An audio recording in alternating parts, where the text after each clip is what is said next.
pumupunta yung nanay namin, hindi ako sumama sa loob ng 3 taon dyan sa Malacanang. Dahil lantaran na doon ang inuman, ang paggamit nila ng cocaine at mga bawal na gamot. Hindi ba ninyo nakikita, naririnig? Kakaiba na siya magsalita. Hindi na maintindihan kung ano-ano na ang sinasabi at wala na sa sarili. Nagtatago sa kabaitan niya ang pang-aabuso niya sa droga. At nagbunga na ito ng mga nakakapinsalang maling desisyon.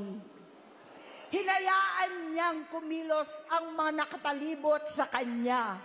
Yung mga umaastang presidente habang nilululong siya ng mga ito. Hindi na kami nagkausap. Sa harap ng publiko, pinipilit kong magmukha kaming maayos. Pero wala na kaming koneksyon. Hindi ko hinihiling na maunawaan ninyo ako, lahat kayo.